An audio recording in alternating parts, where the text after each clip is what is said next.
Thank you brother आप सभी का सबसे थैंक यू कहना चाहता हूँ कि आपने मुझे ये मौका दिया और परमेश्वर का धन्यवाद करना चाहता हूँ कि परमेश्वर ने ये मौका मुझे दिया कि मैं आपके साथ परमेश्वर का वचन शेयर कर पाऊँ और मैं नहीं पर परमेश्वर इस वचन को लाया है और शुरुआत करने से पहले मैं आपको एक छोटी-सी कहानी बताता हूँ कि एक समय था कि जब मैं खुद बहुत सारे चीज़ों में, बहुत सारे एडिक्शन से गुज़र रहा था। बहुत सारे मेरी ज़िंदगी में उथल-पुथल चल रही थी। पर परमेश्वर ने एक मेरे कान में आवाज़ दी कि तुझे क्या करना है? तुझे परमेश्वर के वचन सुनाना है या तुझे वही जो तू कर रहा है वही करना है? तो मैंने कहा नहीं परमेश्वर मुझे तेरे वचन लोगों तक पहुँचाना है, मुझे तेरे लिए काम करना है।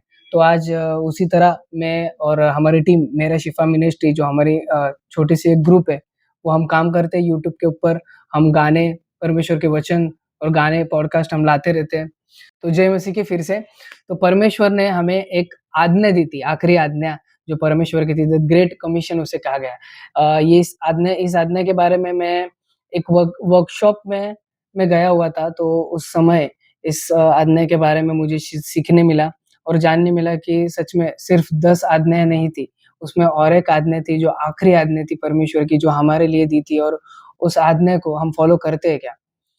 ये जानना आज हमें ज़रूरी है। तो वो आज्ञा क्या थी हम देखते हैं मत्ती उसका 28वाँ अध्याय और जब हम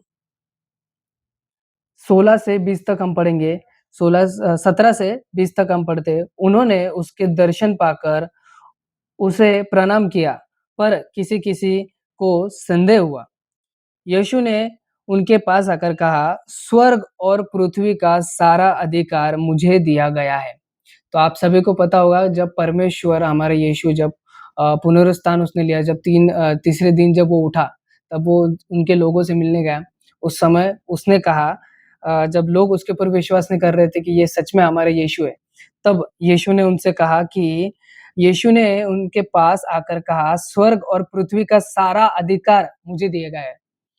तो हर अधिकार जो स्वर्ग में है, वो सभी अधिकार परमेश्वर के हाथ में, यीशु के हाथ में। उसके बाद यीशु हमसे कहता है, "इसलिए तुम जाओ, सब जातियों के लोगों को चेला बनाओ और उन्हें पिता और पुत्र और पवित्र आत्मा के नाम से बपतिस्मा दो और उन्हें सब बातें जो मैंने तुम्हें आज्ञा दी है, मानना सिखाओ। और देखो, मैं जगत के अनंत तक सदा तुम्हारे संग हूँ।" तो परमेश्वर हमें यहाँ पर ये आज्ञा देता है कि हमें लोगों तक परमेश्वर का वचन पहुँचाना है। हर एक आज्ञा अगर हम 10 आज्ञा हम अगर फ़ॉलो करते, तब भी एक आज्ञा हम छोड़ते हैं कि हम परमेश्वर का वचन लोगों तक नहीं पहुँचाते। कितनी दुखद बात है कि आज हमारे जो यूथ है, वो सिर्फ़ खुद के लिए परमेश्वर के पास आना चाहते हैं, पर लोगों को और ये जो आत्मा जो भटक रही है, उन्हें परमेश्वर में लाना नहीं चाहते।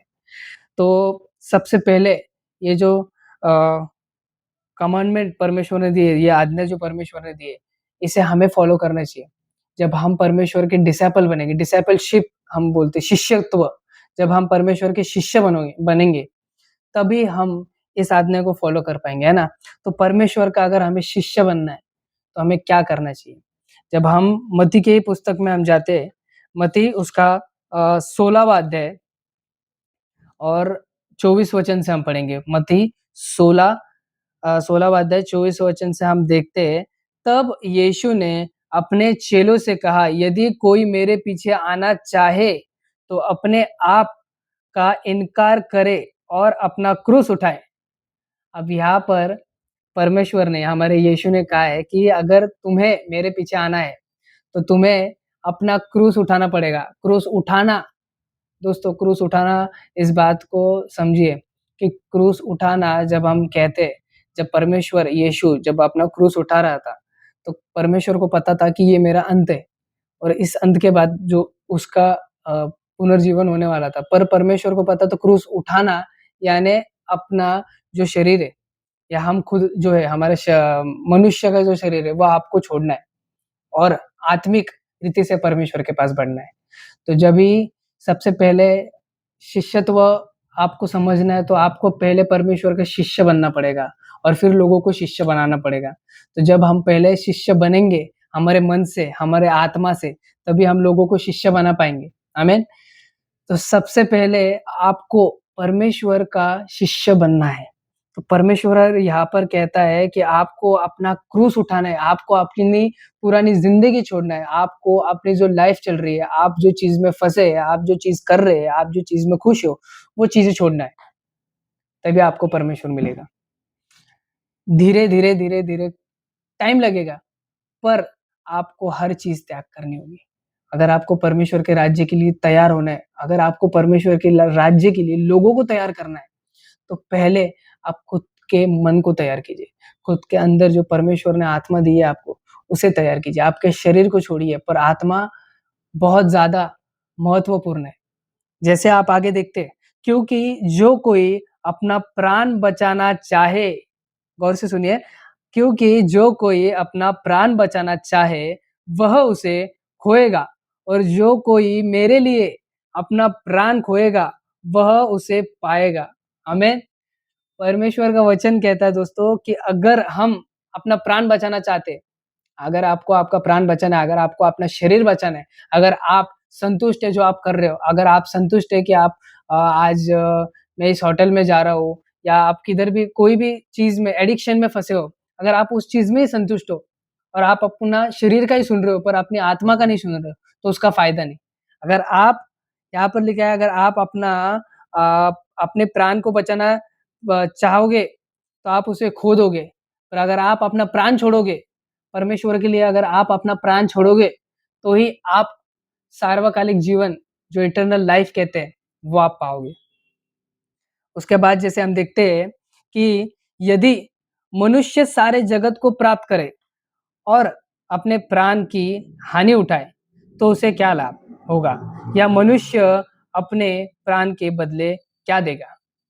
परमेश्वर यहाँ पर खूब अ, बहुत ही अच्छे से कहता है कि यदि मनुष्य सारे जगत को प्राप्त करे, अगर आप पूरे जगत को प्राप्त कर दें, सब कुछ आपके पास है, आपके पास पैसा है, गाड़ी है, घर है, बंगला है, हर चीज़ है, आपको कोई चीज़ की कमी नहीं है, मतलब परमेश्वर ने आपको हर चीज़ दी, पर परमेश्वर के राज्य के लिए आप खुद तैयार नहीं हो।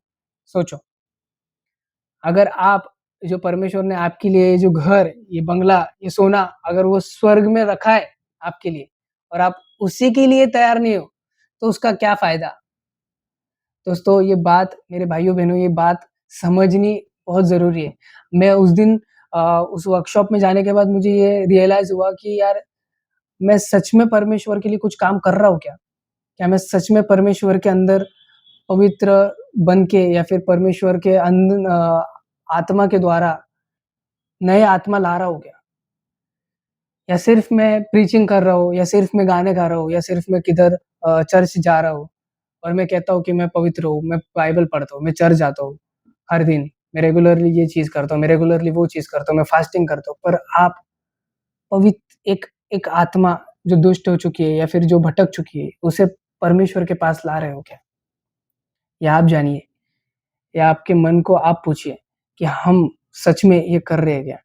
ये जानना ज़रूरी है कि परमेश्वर ने आखिरी में जब परमेश्वर जा रहा था, परमेश्वर ने आखिरी में ये वचन क्यों कहा होगा?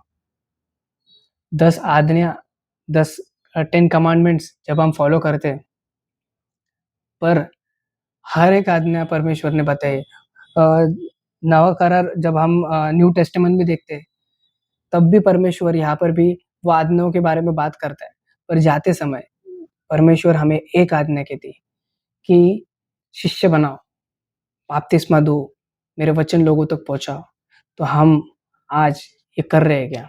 ये जानना हमें ज़रूरी है। जब हम आगे देखते हैं कि मनुष्य का पुत्र अपने स्वर्गदूतों के साथ अपने पिता की महिमा में आएगा और उस समय वह हर एक को उसके कामों के अनुसार प्रतिफल देगा कहा है।